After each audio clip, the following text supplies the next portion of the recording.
Yo, bienvenue à toi dans ce nouveau vlog, dans cette nouvelle vidéo. Et aujourd'hui, comme tu le vois sur le tableau derrière moi, on va parler de papillons. Voilà, comment faire des papillons en 10 minutes. Comment avoir des papillons dans le ventre. Non, je vais t'apprendre à faire des butterfly pull-up en 10 minutes. Sous certaines conditions, mais tu verras que si tu appliques ce que je te dis, en 10-15 minutes, tu auras tes butterfly. Jingle.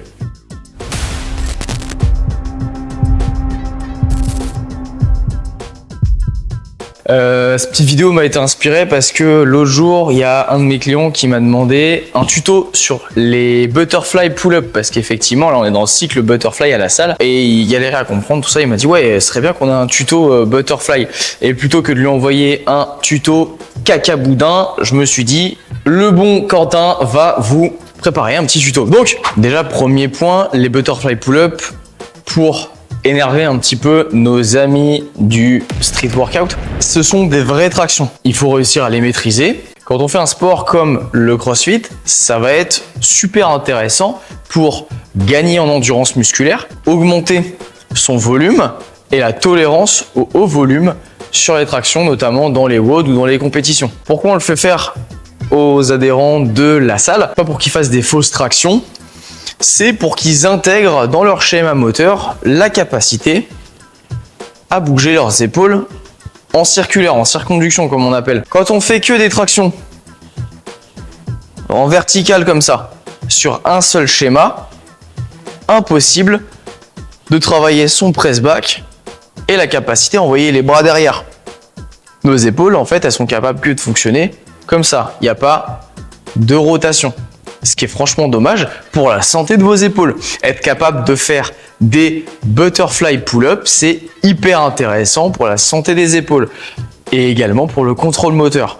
Dernier petit point, en fait, ça permet de mettre de nouvelles connexions neuronales entre le cerveau, les muscles, les unités motrices de vos muscles. Par contre, petit disclaimer, on voit, et j'ai beaucoup vu ça dans les autres salles de CrossFit, les mecs qui font tout leur WOD en butterfly.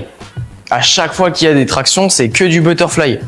Là, du coup, il n'y a aucune progression possible.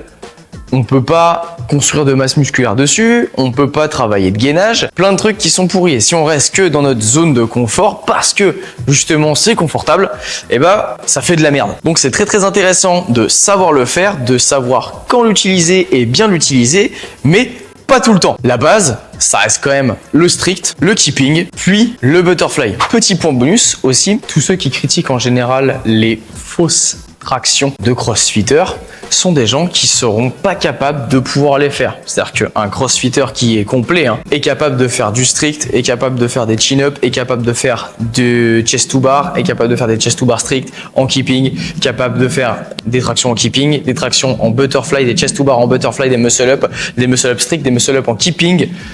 Il a un panel de mouvements et de compréhension de son corps et de maîtrise de son corps qui est bien plus impressionnante qu'un mec qui fait que du street lifting. Après, il y a d'autres compétences dans le street comme tout ce qui est notamment figure de planche, les straddles, les handstands en ISO, ou tous ces trucs-là, où effectivement il y a un domaine de compétences qui est supérieur à ce qu'on peut retrouver chez le crossfitter lambda, bien qu'un crossfitter bien expérimenté peut arriver à maîtriser facilement un panel de mouvements assez varié. Donc ça, c'était super chouette, c'était un petit peu l'explication de pourquoi c'est intéressant de le faire, de pourquoi ceux qui clashent, en fait, c'est juste qu'ils sont jaloux de pas savoir le faire, et expliquer un petit peu l'intérêt de pouvoir travailler ça. Maintenant, qu'est-ce que c'est des butterfly pull-up? Les butterfly pull-up, en gros, c'est ça.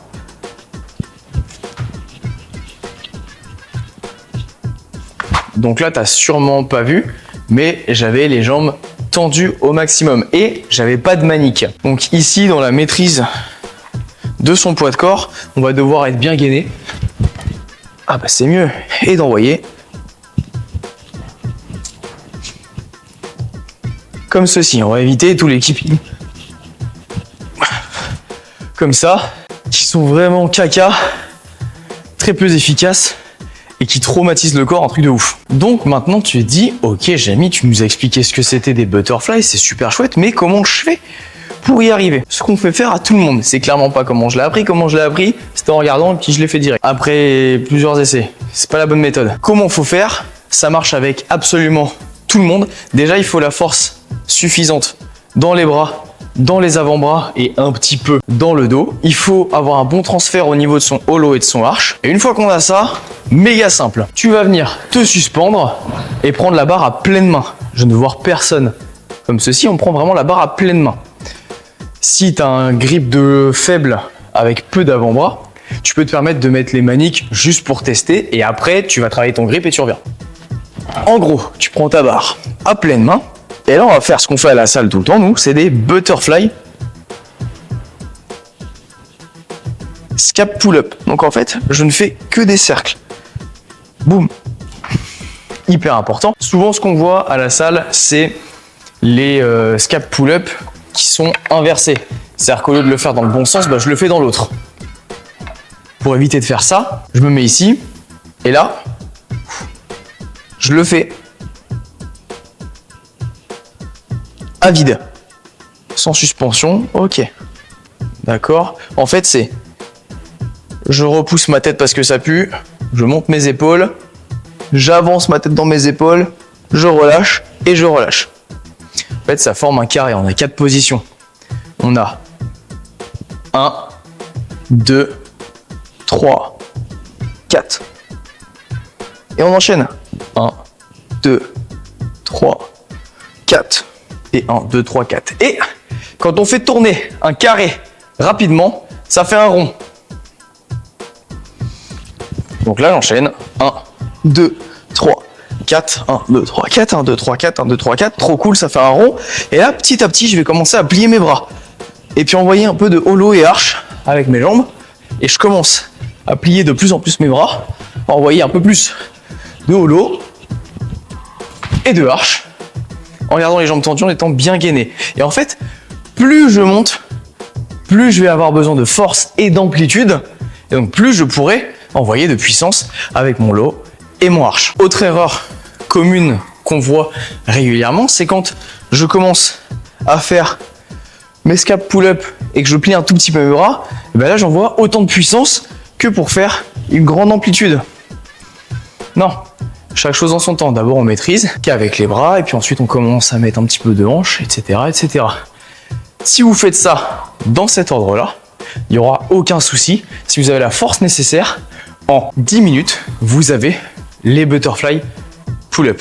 Donc voilà, c'est tout pour cette petite vidéo assez courte, assez rapide, assez concise. Si t'aimes bien ce genre de contenu qui est un peu moins technique, qui est un petit peu plus direct, qui est un petit peu plus simple et qui est une application automatique de certains exercices, tu peux me demander par exemple comment corriger un squat, tout ça. Ça serait assez intéressant. Et puis si ça te plaît, moi je continuerai ça. Si ça te plaît pas, on arrête. Mais voilà, maintenant tu sais comment faire des butterfly pull-up. Je te laisse nous identifier sur Insta, donc dans la description tu as soit le mien soit celui de la salle. Tu nous identifies et comme ça tu nous montres un petit peu ta progression. Et puis voilà, je te laisse mettre un petit pouce bleu. Et puis si tu fais partie des 62% d'enculés qui sont pas abonnés à cette chaîne mais qui consomment le contenu et qui ont appris à faire des butterfly pull-up en 10 minutes, et j'espère que sur tes butterfly pull-up tu vas te prendre un KO. La barre comme ça. Et oui, c'est possible. Et oui, je l'ai déjà vu. Alors abonne-toi et on se dit à la semaine prochaine.